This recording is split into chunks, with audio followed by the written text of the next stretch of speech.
Nunca me imaginé que mi vida tomaría este rumbo. Casada, con casa propia, un hijo pequeño. La vida seguía un guión más o menos predecible. Hasta que llegó la petición: cuidar del padre de mi marido, Luis. Él estaba empezando a tener algunos lapsus de memoria, algunas confusiones, demencia. ¿Sabes? Al principio, me resistí. No era mi obligación, pensaba, pero la familia insistió y la culpa empezó a pesar.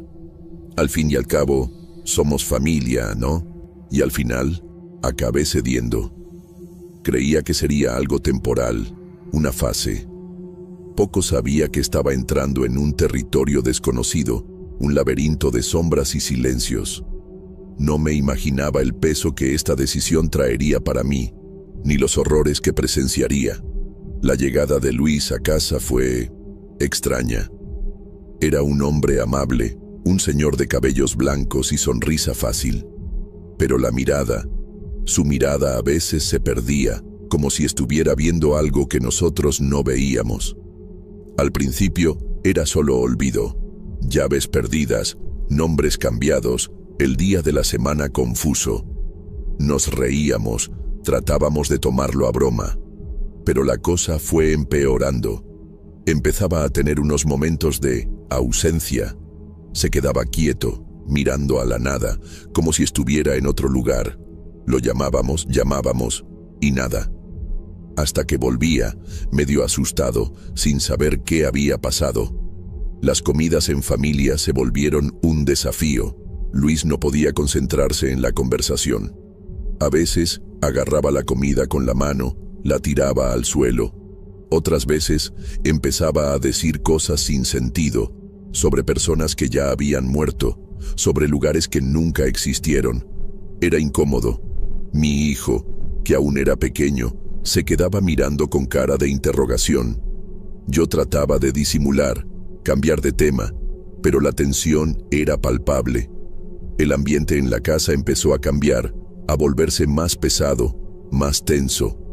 Parecía que una nube oscura se había instalado sobre nosotros. La muerte de la tía abuela desencadenó una pelea fea en la familia. Herencia, dinero, siempre la misma historia. Pero esta vez, la cosa tomó un lado bien sórdido. Algunos parientes empezaron a cuestionar la parte de Luis en la herencia. Él ni siquiera sabe lo que está haciendo con el dinero, decían. Es un desperdicio. Yo me indigné. ¿Cómo podían ser tan crueles? Luis necesitaba ese dinero para sus cuidados, para tener una vida digna. Pero la avaricia habló más fuerte. La discusión fue fea, con acusaciones, gritos, ofensas. La familia se dividió y yo me sentí en medio de un campo de batalla. Y ahí empezó la odisea para poder usar el dinero de la herencia para cuidar a Luis. Burocracia infernal, papeleo sin fin, firma que no coincidía, notaría que no funcionaba. Y o para empeorar, algunos parientes dificultando las cosas a propósito. Firma que desaparecía, documento que se perdió, un infierno. Me sentía con las manos atadas. Luis necesitaba pañales, medicinas, comida especial, y yo no podía acceder a su dinero. Era indignante, humillante. Me sentía cada vez más desesperada. Entonces empezaron las noches en vela. Luis empezó a tener unos comportamientos extraños durante la noche. Sonambulismo, para empezar. Se despertaba en medio de la noche. Salía caminando por la casa, sin rumbo. Una vez lo encontré en el patio, mirando las estrellas, con una sonrisa en la cara. Parecía un niño. Otras veces, empezaba a hablar solo, en medio de la noche. Hablaba con alguien que no estaba ahí, con voces que solo él oía. Decía cosas inconexas, sobre fantasmas, sobre demonios, sobre el fin del mundo. Yo me aterrorizaba. No sabía qué hacer. Empecé a investigar en internet, en grupos de apoyo, en foros sobre demencia. Necesitaba ayuda, orientación, pero tenía miedo de hablar abiertamente con la familia, miedo al juicio, al estigma, a su reacción. Entonces, empecé a buscar ayuda a escondidas, en secreto. Fui a hablar con el médico de la familia, con la trabajadora social del centro de salud. Me dieron algunos consejos, algunas sugerencias, pero nada parecía resolver el problema. Luis empeoraba cada día y yo me sentía cada vez más sola. Una noche, Luis tuvo una crisis terrible. Se despertó en medio de la noche gritando, con falta de aire. Parecía que estaba teniendo un ataque. Llamé a la ambulancia y lo llevaron al hospital. Allí, los médicos dijeron que probablemente había sufrido un derrame cerebral. Toda la familia corrió al hospital y allí, en la sala de espera, nos enfrentamos a la verdad. Habíamos descuidado a Luis. Lo habíamos dejado languidecer, solo, abandonado. La culpa nos consumía. En el hospital, la espera fue insoportable. Cada pitido de máquina parecía un clavo en el ataúd de mi cordura. La familia, amontonada en la sala de espera, exhalaba una mezcla de culpa y ansiedad. Mi cuñado, que nunca movió un dedo para ayudar, ahora lloraba a mares. La escena me ponía de los nervios. Yo allí, con ojeras profundas y la ropa arrugada de noches mal dormidas, sentía el peso de cada día de negligencia. Aquel hospital, con sus paredes frías y olor a desinfectante, se convirtió en el escenario de una tragedia anunciada. Los médicos llegaron con la noticia devastadora. El derrame había sido extenso, causando daños irreversibles. Luis había perdido gran parte de sus funciones motoras y cognitivas. La demencia, antes leve, ahora avanzaba a pasos agigantados. Necesitaremos cuidados paliativos, informó el médico, con un semblante grave. Aquellas palabras resonaron en mi mente como una sentencia. Cuidados paliativos significaba que solo estábamos esperando el final. Esa noche, en el incómodo sofá de la sala de espera, tuve una pesadilla vívida. Soñé que estaba en una casona antigua, oscura y en ruinas. Luis estaba allí, en lo alto de una escalera carcomida, con una mirada fija y aterradora. Extendía su mano hacia mí, llamándome para subir, pero con cada escalón que subía, la casona se volvía más sombría y amenazante. En el último escalón, vi un abismo sin fin.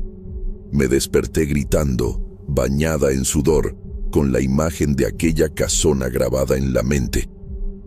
Aún bajo el impacto de la pesadilla, enfrenté la realidad. Luis necesitaba cuidados constantes y nadie en la familia parecía dispuesto a asumir esa responsabilidad. Mi marido, sobrecargado con el trabajo, se mostraba cada vez más distante. Mis cuñados, con sus excusas rebuscadas, se escabullían del compromiso. ¿Adivinan quién quedó para cuidar a Luis? Exactamente, yo. Una vez más, me vi atrapada en esta telaraña de obligaciones, sin tener a dónde huir. De vuelta a casa, la atmósfera era pesada y sofocante. Luis, confinado a una silla de ruedas, pasaba los días mirando al vacío. Las noches se volvieron un tormento. Gritaba, lloraba, deliraba. Llamaba por nombres que yo no conocía. Hablaba en lenguas extrañas, como si estuviera poseído por alguna fuerza maligna. Yo trataba de calmarlo, pero era inútil. Cada día sentía que estaba perdiendo el control de la situación. Una noche, Luis empezó a señalar hacia un rincón oscuro de la habitación, con los ojos desorbitados de terror. «Están aquí», susurraba con la voz temblorosa. «Vinieron a llevarme». Le pregunté quiénes eran ellos, pero no respondía.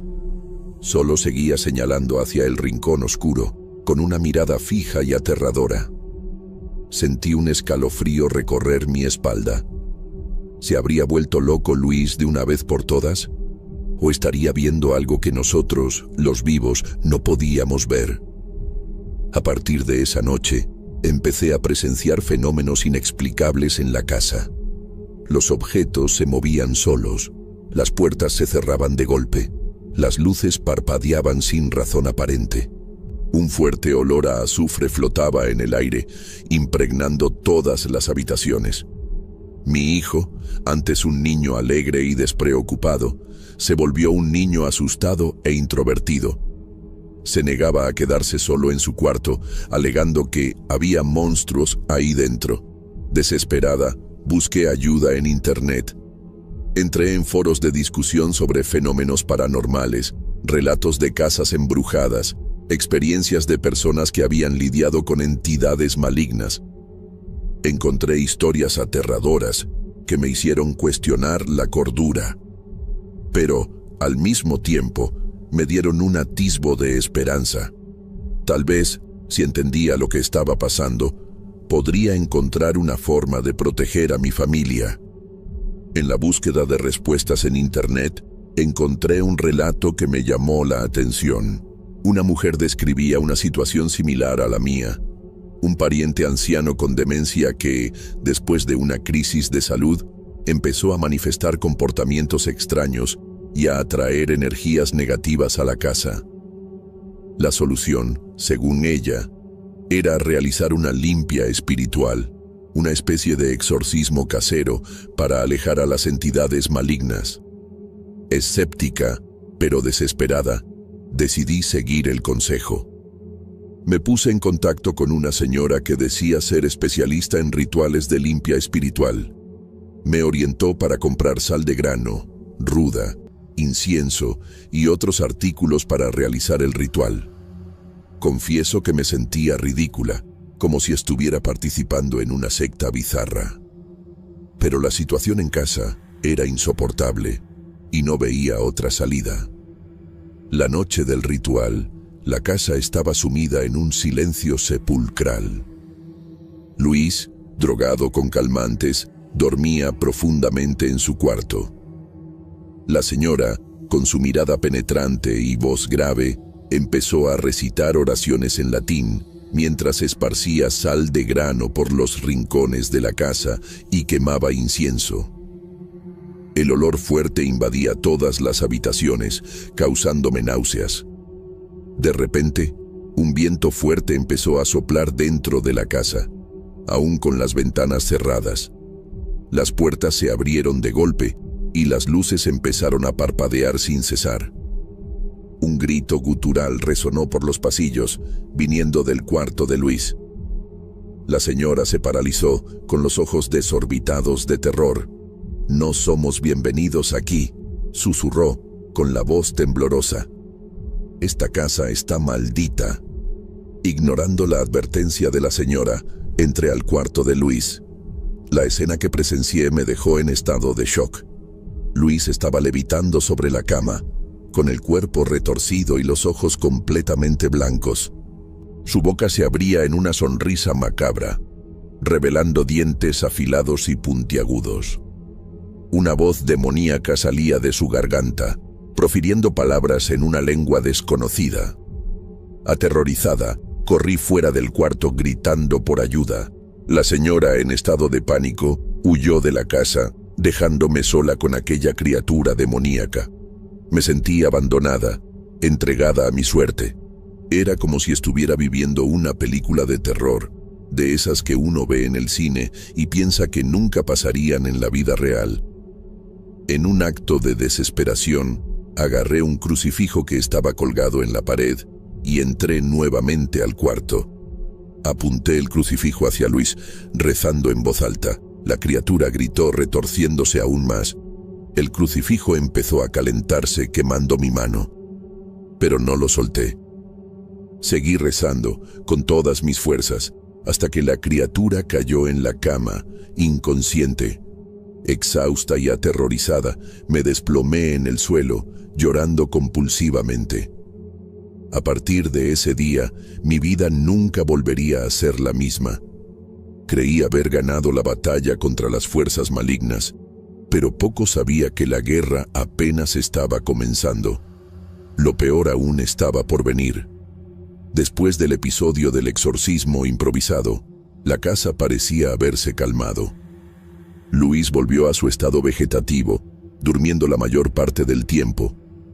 La señora que realizó el ritual nunca más apareció, dejándome con la sensación de que algo muy malo aún estaba por venir.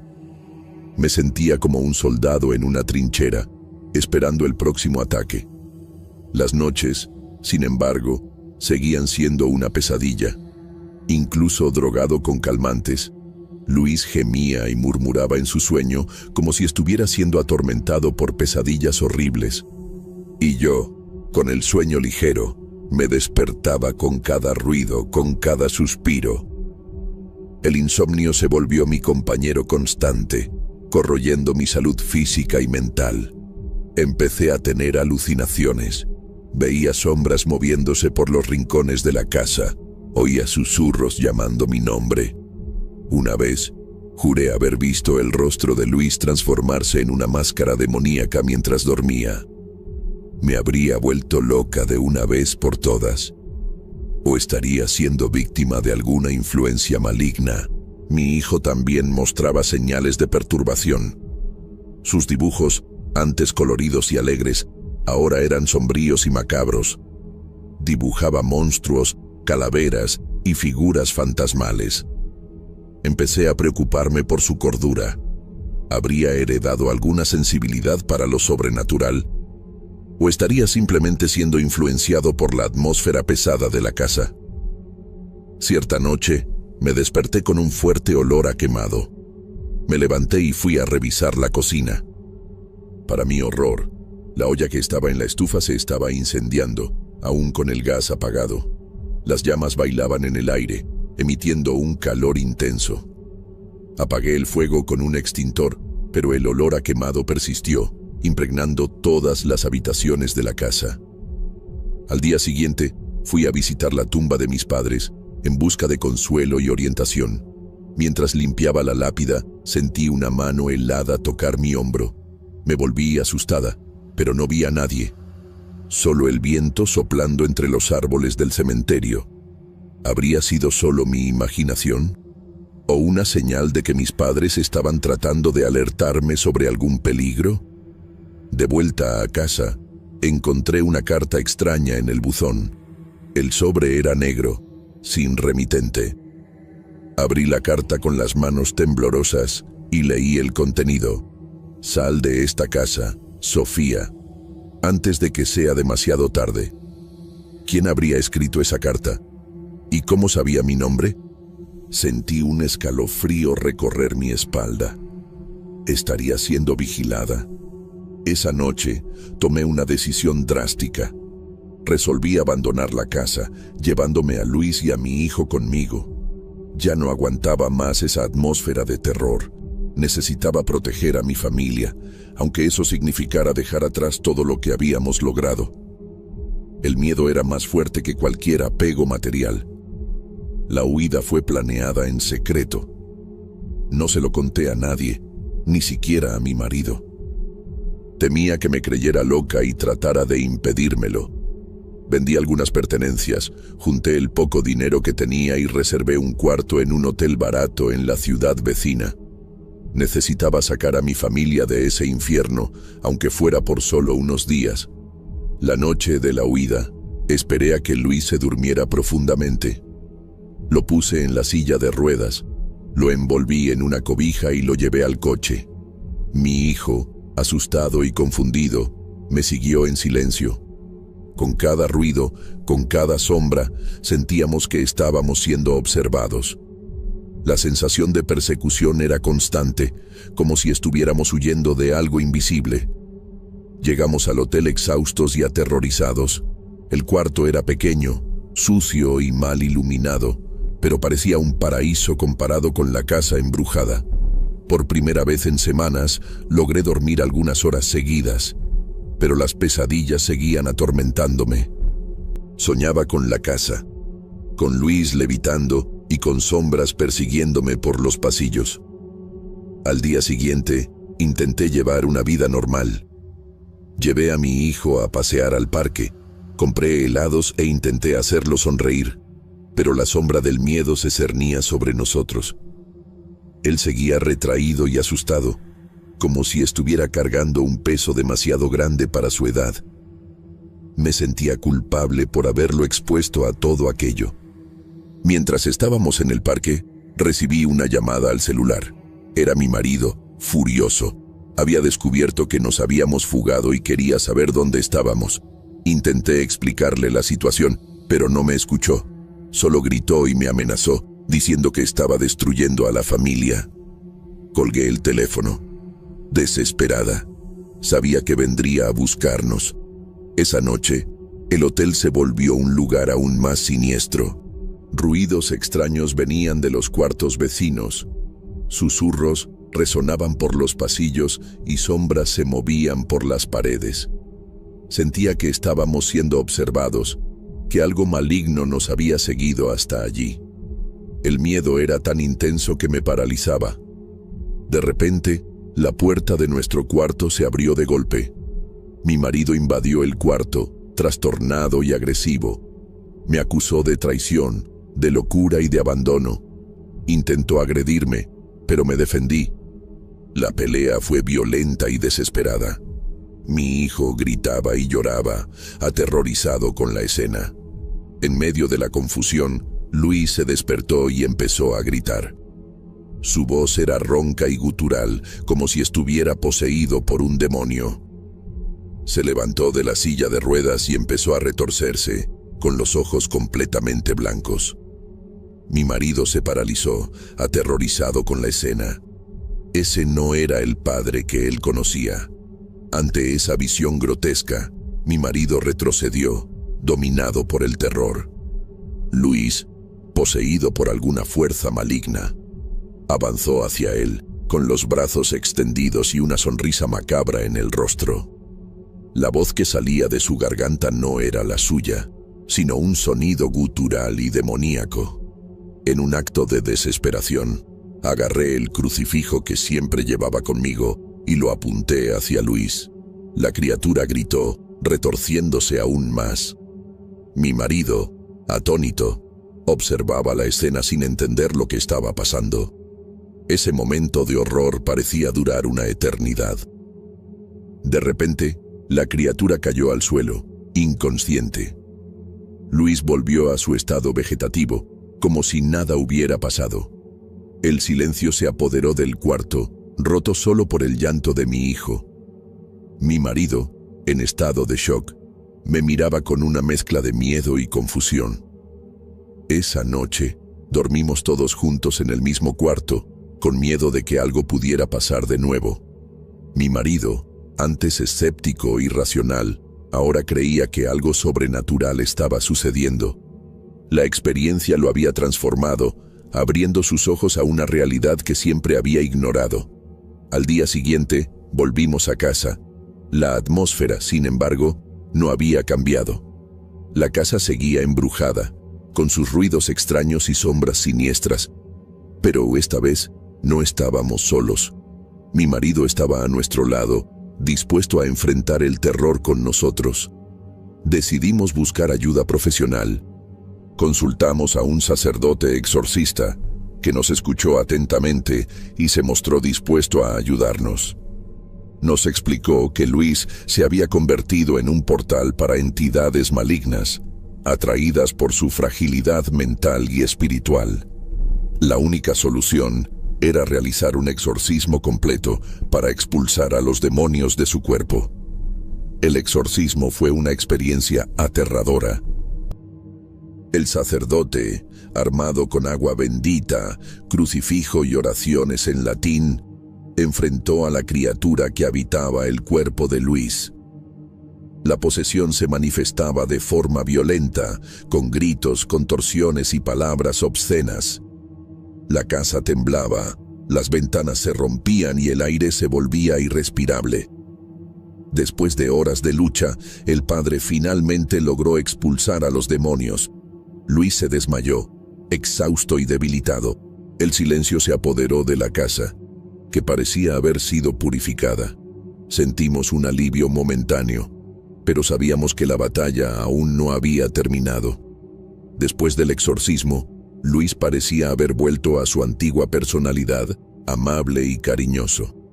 Los lapsos de memoria y los momentos de confusión disminuyeron y volvió a interactuar con la familia. La casa, por su parte, parecía haberse liberado de las energías negativas. Las sombras desaparecieron, los ruidos cesaron y el aire se volvió más ligero. Creímos que la pesadilla había terminado. Volvimos a tener una vida normal, con comidas en familia, paseos en el parque y noches tranquilas de sueño. Mi hijo, poco a poco, volvió a ser el niño alegre y despreocupado de antes. Mi marido y yo nos acercamos de nuevo, fortaleciendo nuestro amor y nuestra unión. Sin embargo, la paz duró poco.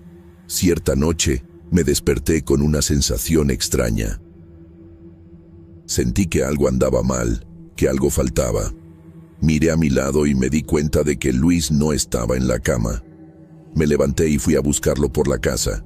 Lo encontré en el patio, parado frente al pozo que había en el terreno. Miraba fijamente al fondo del pozo, con una sonrisa enigmática en el rostro. Le pregunté qué estaba haciendo, pero no respondió. Solo siguió mirando al pozo, con un brillo extraño en los ojos. Me acerqué a él y miré al fondo del pozo. Para mi horror, vi un reflejo distorsionado del rostro de Luis, con rasgos demoníacos y una sonrisa macabra. La criatura me miraba fijamente, como si me estuviera invitando a entrar al pozo. Sentí un escalofrío recorrer mi espalda. De repente, Luis me empujó dentro del pozo. Caí en un abismo oscuro y frío, sin saber qué estaba pasando. Grité pidiendo ayuda, pero nadie me escuchó. Solo el eco de mi voz resonaba en las paredes del pozo. Cuando desperté, estaba acostada en la cama en mi cuarto. Luis dormía tranquilamente a mi lado. Todo había sido una pesadilla, o el horror solo había cambiado de forma. Hasta hoy, no sé qué pasó realmente esa noche. Luis nunca más mencionó el pozo, y la vida siguió su curso normal. Pero desde entonces, vivo con la duda y el miedo. ¿Será que el demonio fue realmente expulsado del cuerpo de Luis? ¿O solo se escondió en un lugar más profundo, esperando el momento adecuado para volver a atacar? A veces, cuando miro a Luis, veo un brillo extraño en sus ojos, una sonrisa enigmática en sus labios, y me pregunto si la criatura aún está ahí, observando todo, esperando el momento adecuado para emerger de nuevo. El horror puede haberse disfrazado, pero la incertidumbre permanece, como una sombra constante en mi vida. Mi nombre es Ramón, y esta historia me atormenta desde la infancia. Nunca tuve el valor de contarla fuera del círculo familiar, un secreto sombrío guardado bajo 7 llaves. Sucedió a mediados de los años 80, yo tenía unos 12 años, viviendo en un rancho aislado en el estado de Sonora, en México. Imagina un lugar donde el horizonte se pierde en el polvo, el sol castiga despiadadamente durante el día, y la noche se vuelve un manto negro salpicado de estrellas. Era allí, en medio de la nada, donde mi familia residía. Mi padre, don Santiago, era un hombre de pocas palabras y muchas tareas. Su pasión, o tal vez obsesión, era la crianza de perros para fines de investigación. Una actividad peculiar, lo confieso, pero que garantizaba el sustento de la casa. Nunca me sentí cómodo cerca de esos animales. Sus ojos, penetrantes y salvajes, parecían cargar secretos ancestrales, un conocimiento sombrío que me causaba escalofríos. Eran perros grandes, algunos parecidos a pastores alemanes, otros callejeros enormes, cada uno con su propia aura misteriosa. Aquella noche fatídica, el silencio del desierto fue roto por un sonido perturbador. Un arañazo sutil, como si garras estuvieran deslizándose sobre las tejas del rancho. Yo estaba casi dormido, pero el ruido me despertó instantáneamente. Parecía que alguien, o algo, estaba caminando sigilosamente sobre el techo, emitiendo un sonido apagado que resonaba en la oscuridad. Sentí un escalofrío recorrer mi espalda, un presentimiento siniestro de que algo terrible estaba a punto de suceder. Los perros de la familia, siempre alertas y leales, comenzaron a ladrar frenéticamente. Sus ladridos, antes familiares y reconfortantes, ahora sonaban como un grito de agonía, una advertencia desesperada de peligro inminente. Mi madre, una mujer religiosa y supersticiosa, comenzó a rezar en voz baja, aferrada a su rosario.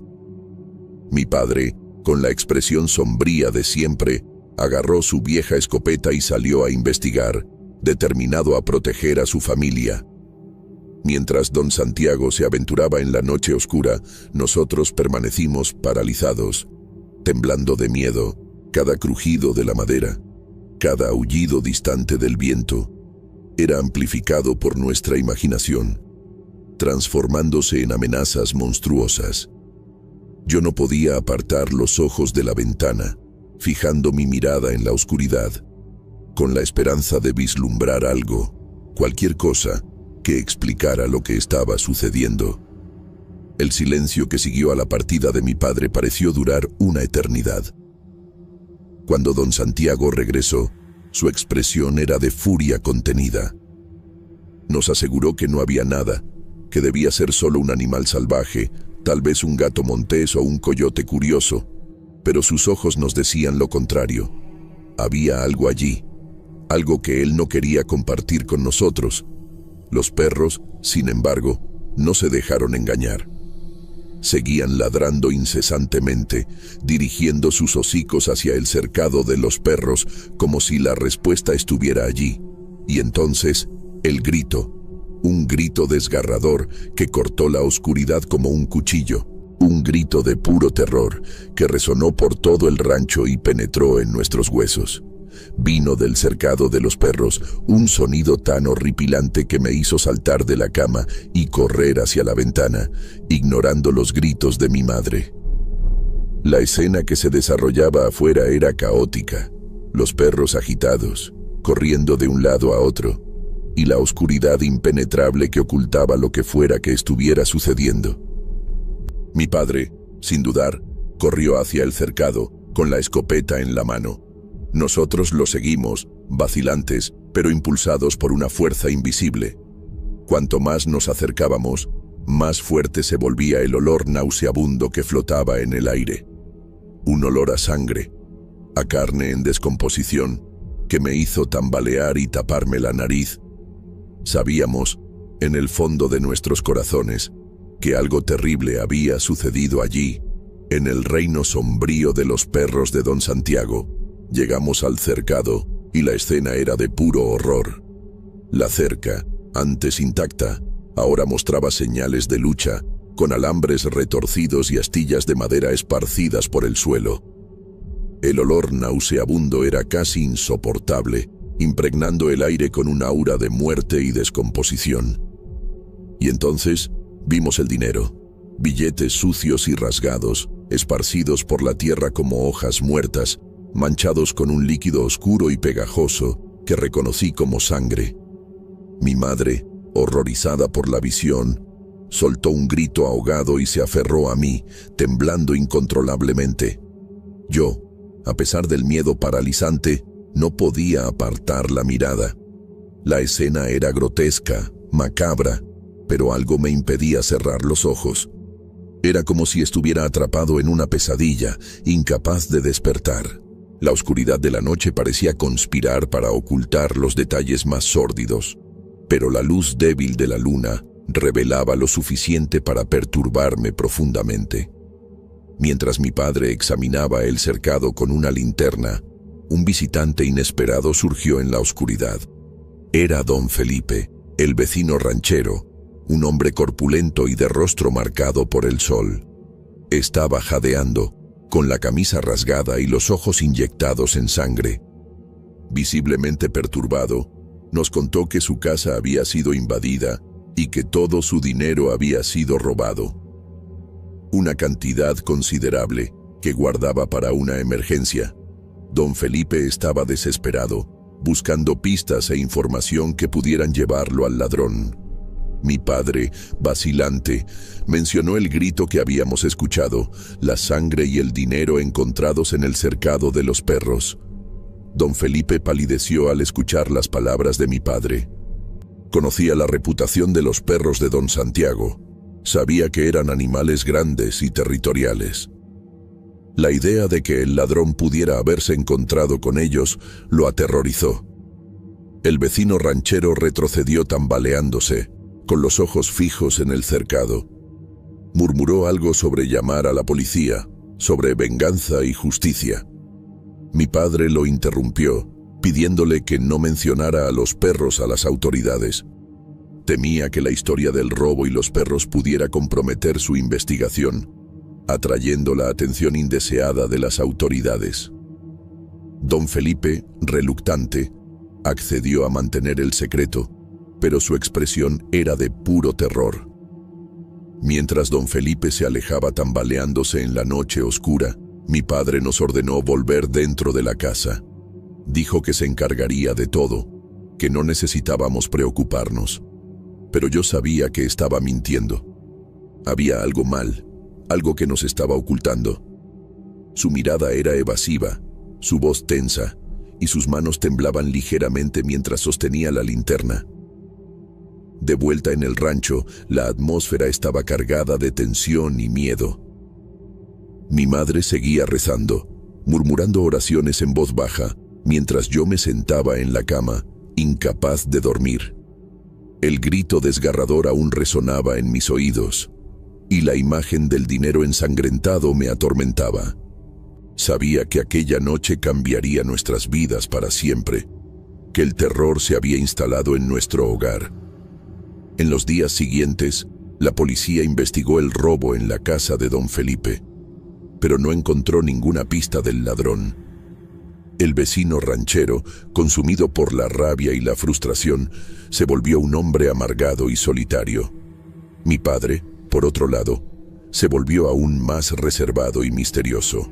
Pasaba horas observando a los perros, con una mirada indescifrable en los ojos. Parecía atormentado por un secreto oscuro, incapaz de encontrar paz. Una semana pasó desde la noche fatídica, y la rutina en el rancho intentaba, en vano, volver a la normalidad. Mi madre se esforzaba por mantener la casa limpia y ordenada, cocinando comidas que apenas tocábamos. Yo iba a la escuela, pero mi mente siempre estaba distante, vagando por los horrores de aquella noche.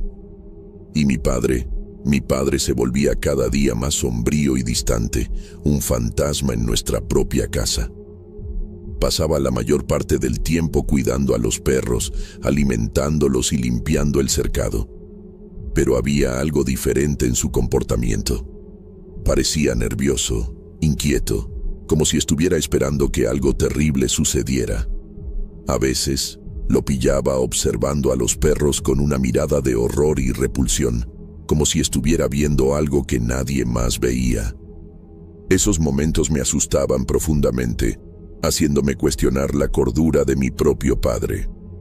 Un día, don Santiago me llamó para ayudarlo a limpiar el cercado de los perros. Dudé, reacio a acercarme a ese lugar maldito, pero no me atreví a desobedecer.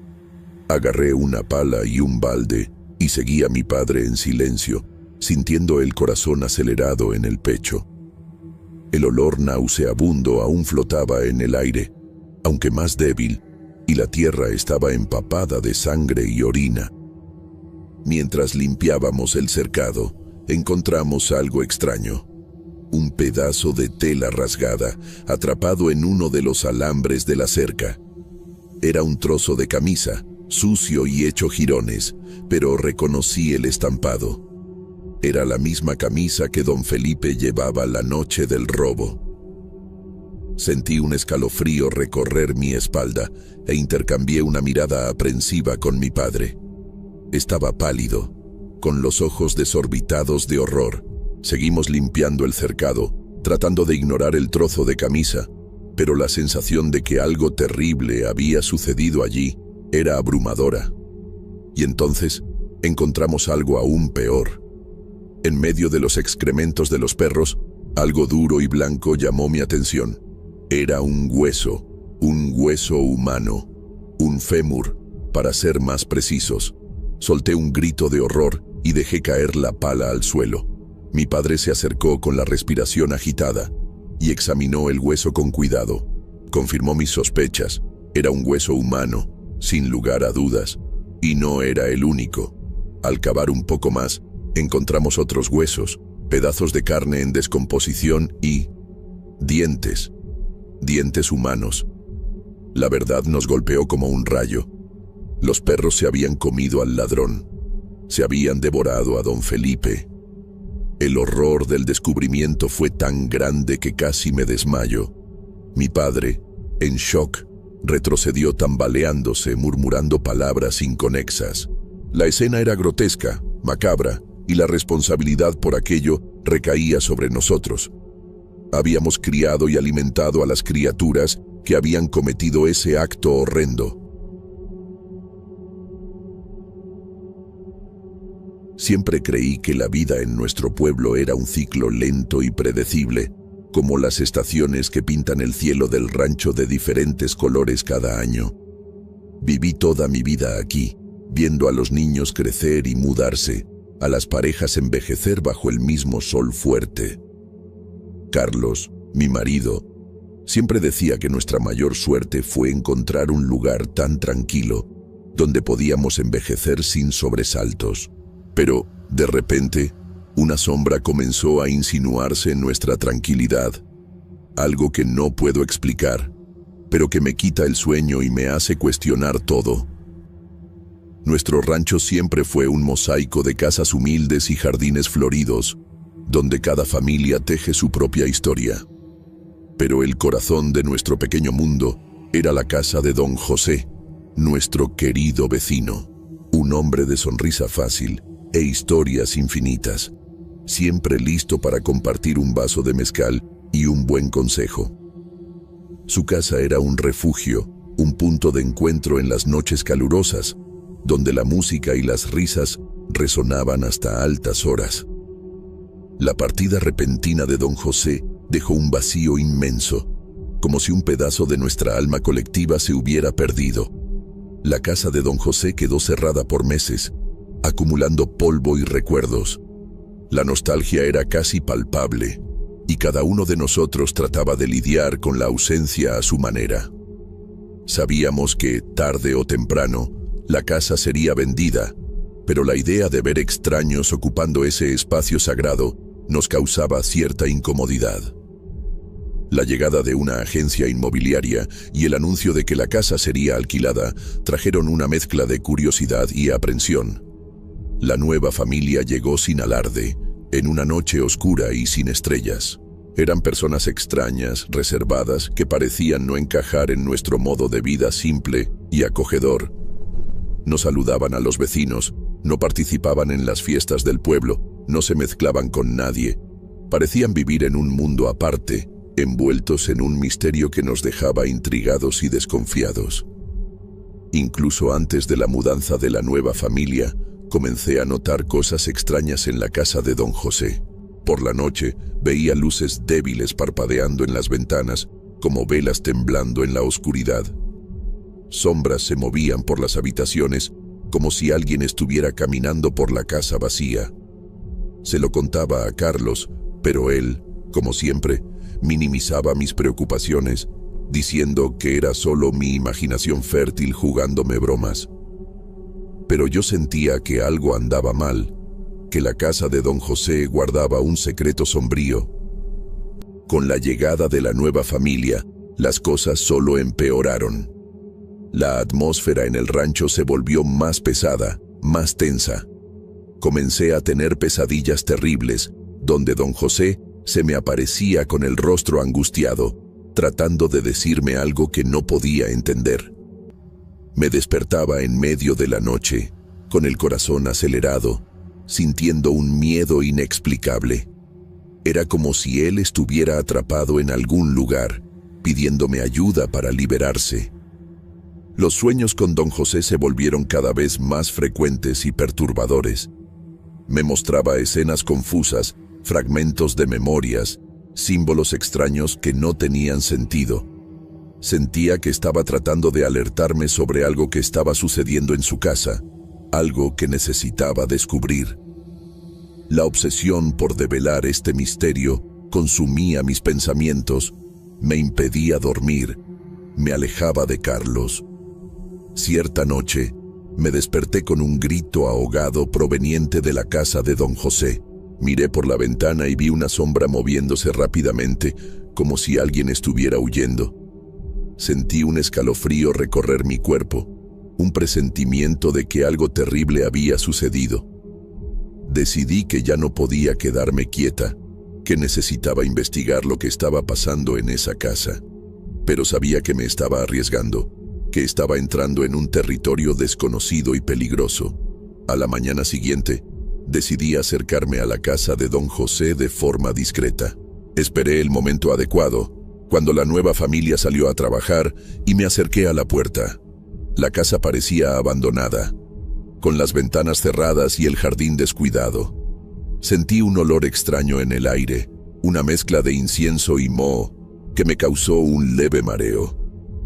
Intenté abrir la puerta, pero estaba cerrada con llave. Miré alrededor para asegurarme de que no me estaban observando y salté el muro. Caminé con cuidado hasta la puerta principal e intenté abrirla, pero también estaba cerrada. Rodeé la casa, espiando por las ventanas, tratando de ver lo que estaba pasando adentro. Vi las habitaciones vacías, con los muebles cubiertos por sábanas blancas como fantasmas. La atmósfera era pesada, opresiva, como si la casa estuviera guardando un secreto sombrío. De repente, escuché un ruido proveniente del patio trasero. Me escondí detrás de unos árboles y espié. Vi a uno de los nuevos inquilinos cavando un hoyo en el suelo. Era el mismo hombre que había visto salir de la casa la noche anterior, lo que me causó mayor aprensión. Tenía una pala en la mano y parecía muy concentrado en lo que estaba haciendo. No pude ver lo que estaba enterrando, pero sentí que era algo importante. Esperé a que el hombre terminara de cavar el hoyo y volviera dentro de la casa. Cuando desapareció, me acerqué con cuidado al lugar y examiné el suelo. Vi que la tierra estaba removida, como si algo hubiera sido enterrado allí recientemente. Sentí una fuerte curiosidad por desenterrar aquello, pero también un miedo inexplicable. Decidí que necesitaba saber qué estaba escondido allí. Volví a casa, agarré una pala y esperé a que anocheciera. Cuando la oscuridad se apoderó del rancho, regresé a la casa de don José y comencé a cavar. La tierra estaba suelta, fácil de cavar, y pronto encontré algo duro, envuelto en un paño. Desenvolví el objeto y vi que era una caja de madera. La caja estaba cerrada con llave, pero logré abrirla con la ayuda de un cuchillo. Abrí la caja con cuidado, el corazón latiendo fuerte. Esperaba encontrar algo valioso, tal vez joyas, dinero o algún objeto que explicara el misterio de esa casa, pero para mi sorpresa, la caja estaba completamente vacía. No había nada dentro, solo un agujero oscuro que parecía no tener fin. Sentí un escalofrío recorrer mi espalda, una sensación de que estaba lidiando con algo más allá de mi comprensión. Miré fijamente el agujero, tratando de entender lo que significaba. ¿Sería una trampa? ¿Un escondite para algo aún más valioso? ¿O solo un vacío? Un símbolo de la ausencia de don José, de la pérdida que todos sentíamos. Cuanto más pensaba, más confundida me sentía. Sentía que estaba siendo envuelta en un juego peligroso, un juego cuyas reglas desconocía. De repente, escuché un ruido detrás de mí. Me volví rápidamente y vi a uno de los nuevos inquilinos observándome con una expresión sombría en el rostro. Tenía un arma en la mano y me miró con una mirada amenazadora. ¿Qué estás haciendo aquí?, preguntó con voz ronca. Sentí que el miedo me paralizaba, pero traté de mantener la calma. Solo tenía curiosidad, respondí, tratando de disimular el nerviosismo. Esta casa era de mi vecino, don José. Quería saber qué estaban escondiendo. El hombre sonrió sarcásticamente. No estamos escondiendo nada. Esta casa es nuestra ahora, y deberías irte antes de que te arrepientas. Apuntó el arma hacia mí, y supe que estaba en peligro. Corrí lo más rápido que pude, dejando la caja vacía atrás, con la sensación de que estaba huyendo de algo mucho más grande de lo que imaginaba. Las palabras del hombre resonaban en mi mente. Antes de que te arrepientas. ¿Qué quería decir con eso? Llegué a casa jadeando, temblando, aterrorizada. Carlos me esperaba en la puerta, preocupado. Le conté todo lo que había pasado, pero no me creyó. Te estás volviendo paranoica, me dijo. Necesitas ver a un médico. Esta obsesión con la casa de don José va a acabar haciéndote daño. Esa noche no pude pegar ojo. Me revolví en la cama, pensando en la caja vacía, en la mirada amenazante del hombre, en las palabras enigmáticas que me había dicho. ¿Qué significaba ese agujero? ¿Qué estaban escondiendo? ¿Y por qué don José me había guiado hasta ese lugar? Las preguntas martilleaban en mi cabeza sin encontrar respuestas, pero ahora venían acompañadas de un miedo creciente. Carlos roncaba a mi lado, ajeno a mis tormentos. Por primera vez, sentí que necesitaba protegerlo, que mi obsesión nos estaba poniendo a los dos en riesgo. Decidí que era hora de parar, de dejar esta historia atrás, de volver a mi vida normal. No valía la pena arriesgarlo todo por un misterio que tal vez ni siquiera tuviera solución. De madrugada, tuve un sueño extraño. Estaba caminando hacia la casa de don José, pero cuanto más me acercaba, más oscura y aterradora se volvía. De repente, don José apareció en la ventana, con el rostro pálido y los ojos tristes. Negó con la cabeza, como si me estuviera diciendo que no fuera, que no me involucrara. Me desperté sobresaltada, con la imagen de ese rostro persiguiéndome. Interpreté el sueño como una advertencia. Don José me estaba diciendo que desistiera, que me alejara de esa casa, que protegiera mi vida.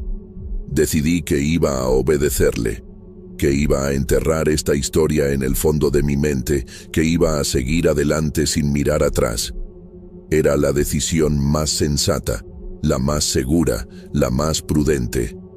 Al día siguiente, me desperté decidida a cambiar mi actitud. Preparé un desayuno especial para Carlos, lo abracé con cariño y le prometí que ya no me preocuparía más por la casa de don José. Él sonrió aliviado y me besó con ternura. Sentí que un peso se quitaba de mis hombros, una sensación de alivio y paz. Pasé el día cuidando la casa, el jardín, de mí misma. Fui al mercado, me encontré con amigas, chismeé sobre la vida ajena. Intenté distraerme, divertirme, olvidarme del misterio que me consumía. Pero por más que me esforzara, no podía sacar la casa de don José de mi cabeza. La imagen de la caja vacía, la mirada del hombre, el agujero, todo estaba grabado en mi memoria. Por la noche, antes de dormir, fui hasta la ventana y miré hacia la casa de don José. Las luces estaban apagadas y la casa parecía silenciosa e inofensiva. Pero yo sabía que el mal aún estaba allí dentro, esperando para atacar. Decidí que iba a evitar esa calle, que ya no miraría más hacia esa casa, que haría todo lo posible para no recordar lo que había pasado. En los días siguientes, evité al máximo pasar cerca de la casa de don José. Cambié mi camino al mercado, a la iglesia, a cualquier lugar que me hiciera recordar esa historia. Intenté concentrarme en mi vida, en mi matrimonio, en mis amigas. Pero por más que me esforzara, no podía olvidar completamente lo que había visto, lo que había sentido. La casa de don José seguía acechando mis pensamientos, incluso a distancia. Prefería no ver las cosas malas que allí sucedían para poder tener algo de paz. Intenté convencerme de que había tomado la decisión correcta, de que había priorizado mi seguridad y la de Carlos. Pero en el fondo, sentía remordimiento, culpa por haber abandonado a don José, por no haber descubierto la verdad. Los sueños con él disminuyeron, pero no desaparecieron por completo. A veces aparecía en mis sueños con una mirada triste, como si estuviera decepcionado conmigo. La nueva familia siguió viviendo en la casa de don José, aislada, misteriosa, sin mezclarse con nadie. Los vecinos evitaban hablar de ellos, como si tuvieran miedo de despertar algo sombrío. La casa se convirtió en un punto de referencia macabro, un lugar a evitar, un recordatorio constante de que no todo en el rancho era paz y tranquilidad. Nunca, ni en mis peores pesadillas, imaginé que la vida me reservaría un giro así. Me llamo Roberto y soy un hombre sencillo, dueño de un pequeño rancho aquí en el interior de México. Está en un pueblo, de esos bien tranquilos, donde todos se conocen y la vida sigue un ritmo lento y predecible. Mi esposa, Sofía, y yo llevamos una vida tranquila, sin grandes lujos, pero con mucha paz y armonía. Nos despertábamos con el canto de los gallos, cuidábamos de nuestros pocos animales, plantábamos algunas verduras y frutas en el patio, y por la noche nos sentábamos en el porche para apreciar la puesta del sol, que aquí es un espectáculo aparte, con colores vibrantes que pintan el cielo. Era una vida simple pero feliz. Hasta que una llamada telefónica lo cambió todo. Era una noticia de mi familia, avisando que mi primo lejano, Mario, había perdido todo en un incendio. Su casa, que estaba en la ciudad grande, se volvió cenizas en cuestión de horas. No logró salvar nada, ni los documentos, ni la ropa, ni siquiera los recuerdos de familia. Lo peor es que no tenía a dónde ir, no tenía parientes cercanos en la ciudad, y toda la familia como que me tiró la bomba. Roberto, tú eres el único que puede ayudar. Él ya no tiene a nadie más. Confieso que la noticia me tomó por sorpresa y me dejó en un dilema. Por un lado, sentía la obligación moral de ayudar a un pariente en necesidad. Por otro, sabía que acoger a Mario en nuestro pequeño rancho traería cambios significativos a nuestra rutina. Apenas lo conocía. Hacía años que no nos veíamos y no tenía idea de cómo sería la convivencia. Pero la presión de la familia era grande y el sentimiento de culpa por dejarlo desamparado era aún mayor. Recuerdo la conversación con Sofía esa noche. Ella, siempre comprensiva y generosa, me apoyó en la decisión de acoger a Mario. Roberto, no podemos darle la espalda, es nuestro pariente y necesita nuestra ayuda. Ya nos las arreglaremos para acomodarlo aquí, dijo ella, con una sonrisa que me calmó el corazón. Pero yo sabía que no sería fácil. Nuestro rancho era pequeño, solo teníamos 2 habitaciones, y la privacidad sería un problema. Además, Mario estaba acostumbrado a la vida en la ciudad, con todas sus facilidades y comodidades, y temía que no se adaptara a nuestra vida simple y rural. Aún así, decidimos seguir adelante. Llamé a Mario, ofreciéndole refugio en nuestro rancho. Él aceptó con gratitud, la voz entrecortada por la emoción. Acordamos que vendría al día siguiente, en autobús, y yo lo recogería en la terminal del pueblo. Sentí una mezcla de alivio y aprensión. Alivio por estar haciendo lo correcto, por estar ayudando a un pariente en necesidad, y aprensión por lo que estaba por venir, por los cambios que esta nueva situación traería a nuestras vidas. Poco sabía yo que esta sería solo la primera de muchas noches de mal dormir. El día siguiente amaneció con un clima extraño en el aire. Una mezcla de expectativa y aprensión flotaba sobre nosotros. Sofía preparó un desayuno abundante, tratando de disimular el nerviosismo. Yo, por otro lado, no podía dejar de pensar en cómo sería la llegada de Mario, cómo reaccionaría al ver el rancho, cómo sería nuestra convivencia de ahí en adelante. Con cada bocina de coche que pasaba por la carretera, mi corazón daba un salto. Finalmente, alrededor del mediodía, el autobús llegó a la terminal del pueblo. Divisé a Mario bajando, con una mochila desgastada en la espalda y una mirada perdida en el rostro. Parecía más pequeño de lo que recordaba, más frágil, como si el incendio se hubiera llevado no solo sus bienes materiales, sino también parte de su alma. Corrí a abrazarlo, tratando de transmitir consuelo y seguridad. En el camino al rancho, el silencio predominó. Mario observaba el paisaje rural con curiosidad, pero sin entusiasmo. Me di cuenta de que no estaba acostumbrado a la calma del interior, al verde de los campos, al canto de los pájaros. Parecía fuera de lugar, como un pez fuera del agua.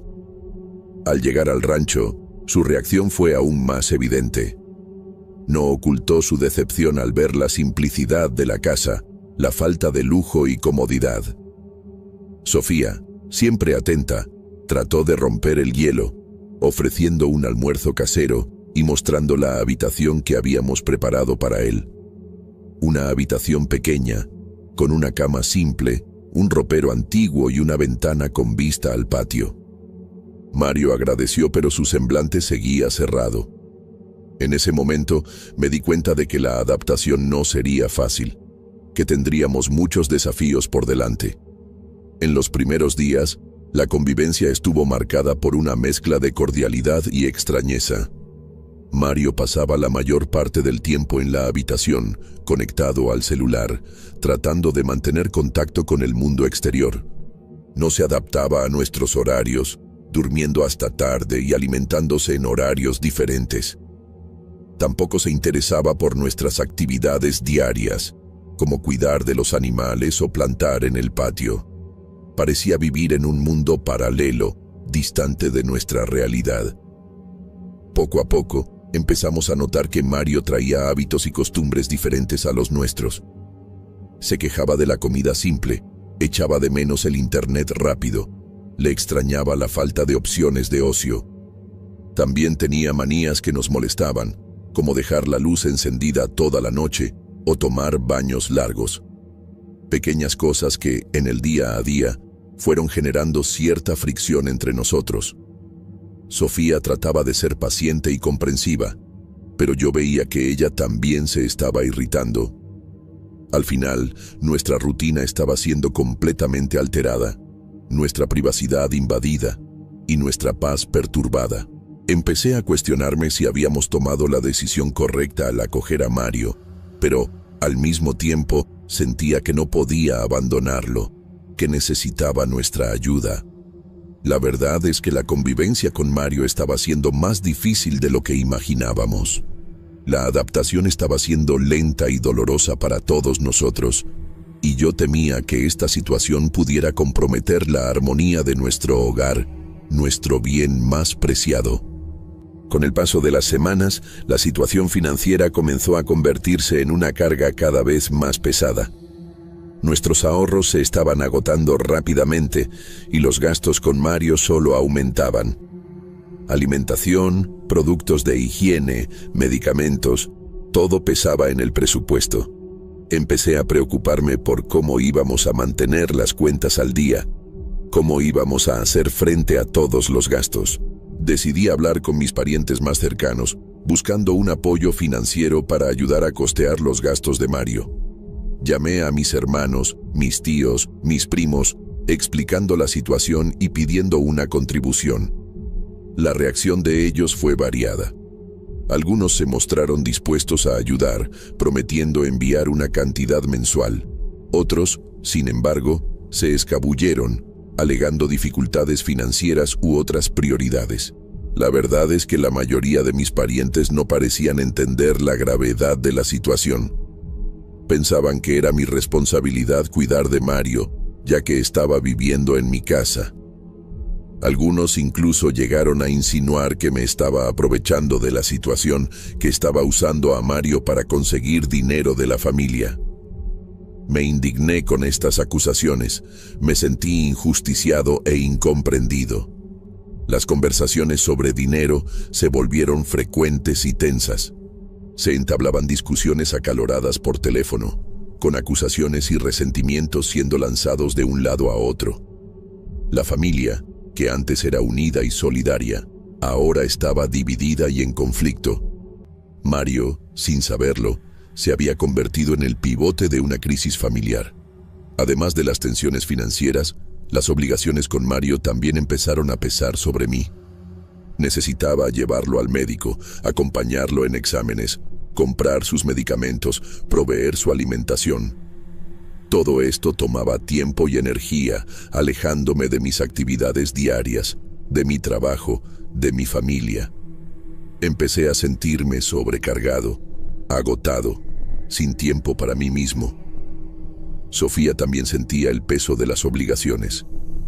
Era ella quien preparaba la comida para Mario, quien lavaba su ropa, quien cuidaba la casa.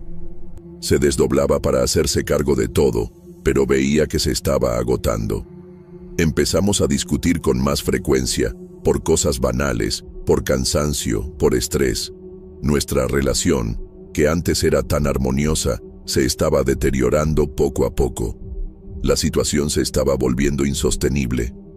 Las tensiones familiares, las obligaciones financieras, las dificultades de convivencia, todo me estaba consumiendo. Empecé a sentirme atrapado, sofocado, sin salida. Necesitaba encontrar una solución. Necesitaba tomar una actitud antes de que fuera demasiado tarde. ¿Pero qué hacer? ¿Cómo resolver esta situación? La verdad es que estaba perdido, sin saber hacia dónde ir. Me sentía responsable por Mario, pero también sentía que estaba perdiendo a mi familia, mi paz, mi vida. Necesitaba encontrar un equilibrio, necesitaba encontrar una forma de ayudar a Mario sin sacrificarme tanto. Pero ¿cómo hacer esto? Esa era la pregunta que no salía de mi cabeza. Los días que siguieron estuvieron marcados por una rutina agotadora y llena de desafíos. Con cada amanecer me sentía más cansado y desanimado, como si estuviera cargando el peso del mundo en mis hombros.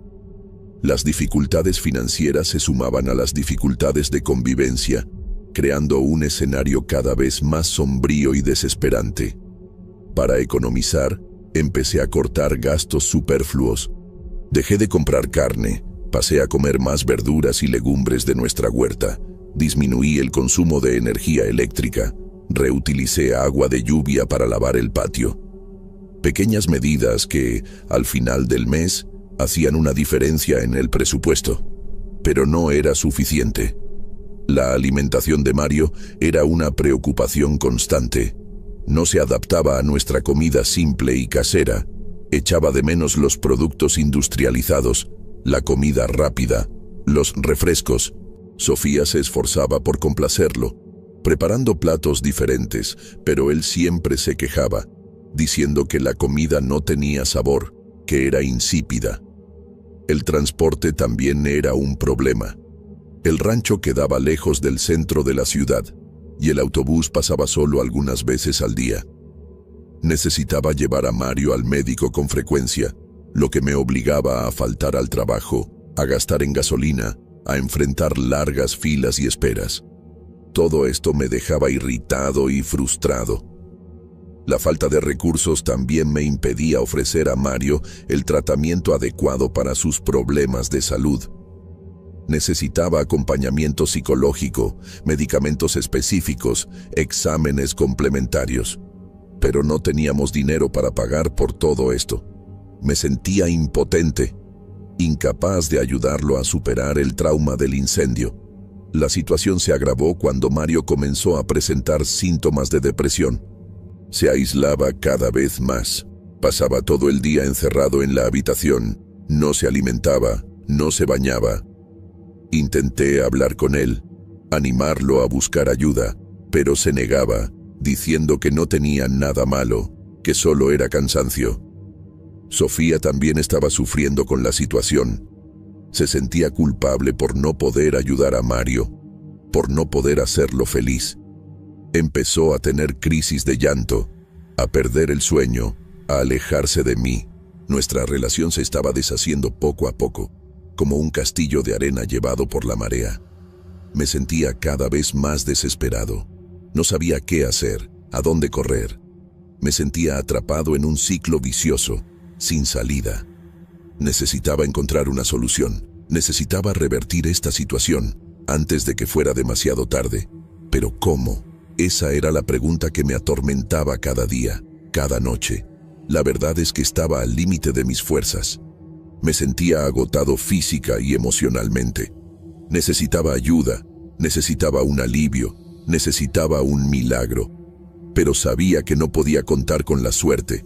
Necesitaba actuar, necesitaba tomar una actitud. Por mí, por Mario, por Sofía. Pero ¿qué actitud tomar? Esa era la gran cuestión. La insistencia de Mario en negar su propia enfermedad me desesperaba. Era como luchar contra un fantasma, una fuerza invisible que le impedía ver la realidad. Intenté de todas las formas convencerlo de buscar ayuda, de hablar con un psicólogo, de tomar los medicamentos, pero se mantenía irreductible. Decidí, entonces, cambiar de estrategia. Empecé a investigar sobre trastornos mentales, sobre depresión, sobre trauma.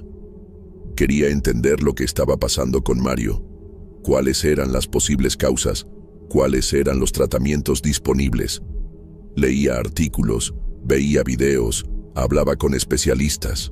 Cuanto más aprendía, más impotente me sentía. Me daba cuenta de que el problema de Mario era mucho más complejo de lo que imaginaba, que no era algo que yo pudiera resolver solo. Necesitaba ayuda profesional, un tratamiento especializado. Pero ¿cómo convencerlo de esto? Tuve, entonces, una idea. Empecé a frecuentar un grupo de apoyo para familiares de personas con trastornos mentales. Quería aprender a lidiar con la situación, a comunicarme con Mario, a convencerlo de buscar ayuda. Compartía mis experiencias, escuchaba los relatos de otros participantes, recibía consejos y orientaciones. El grupo de apoyo fue fundamental para darme fuerzas y esperanza. Me di cuenta de que no estaba solo, que muchas otras personas pasaban por situaciones similares. Aprendí que la paciencia, la comprensión y el amor eran las armas más poderosas para enfrentar la enfermedad mental. Empecé a aplicar lo que aprendía en el grupo en mi relación con Mario. Pasé a ser más paciente, más comprensivo, más acogedor. Evitaba confrontaciones, no lo presionaba, respetaba su tiempo y su espacio. Le mostraba que estaba a su lado, que lo amaba y que quería ayudarlo. Poco a poco, empecé a notar un pequeño cambio en el comportamiento de Mario. Se mostraba más receptivo, más abierto al diálogo, más dispuesto a aceptar mi ayuda. Empezamos a hablar sobre sus sentimientos, sobre sus miedos, sobre sus traumas. Se abría conmigo, como nunca lo había hecho antes. Un día, Mario me sorprendió. Dijo que estaba dispuesto a buscar ayuda profesional, que quería librarse de ese sufrimiento, que quería volver a ser feliz. Me quedé radiante, emocionado. Ese era el primer paso hacia la cura, la primera señal de esperanza. Programé una consulta con un psicólogo reconocido en la ciudad vecina. Llevé a Mario hasta allá, lo acompañé en la consulta, le di todo el apoyo necesario. El psicólogo lo evaluó, lo diagnosticó con depresión y trastorno de ansiedad e indicó un tratamiento con medicamentos y terapia. Mario aceptó el tratamiento, confió en el psicólogo, siguió sus orientaciones. Empezó a tomar los medicamentos, a frecuentar las sesiones de terapia, a cuidarse. Poco a poco, fue mejorando, fue recuperándose, fue volviendo a ser él mismo. La luz de la esperanza volvía a brillar en sus ojos. A pesar de los progresos en el tratamiento, la sombra de la depresión aún se cernía sobre Mario. Había días buenos, en los que se mostraba animado y optimista, y días malos, en los que se encerraba en sí mismo y se entregaba a la tristeza. Sofía y yo nos manteníamos vigilantes, atentos a cualquier señal de recaída. En una noche fría y lluviosa, ocurrió lo peor. Me desperté con un grito agudo proveniente de la habitación de Mario. Corrí desesperado, temiendo lo peor. Al abrir la puerta, me encontré con una escena aterradora. Mario estaba en el suelo, ensangrentado, con un trozo de vidrio en la mano. Entré en shock. No podía creer lo que estaba viendo. Mario había intentado suicidarse. La desesperación se apoderó de mí. Grité pidiendo socorro. Llamé a Sofía. Llamé a emergencias. Mientras esperábamos la ambulancia, intenté detener el sangrado, hablar con Mario, mantenerlo despierto. La ambulancia llegó en pocos minutos.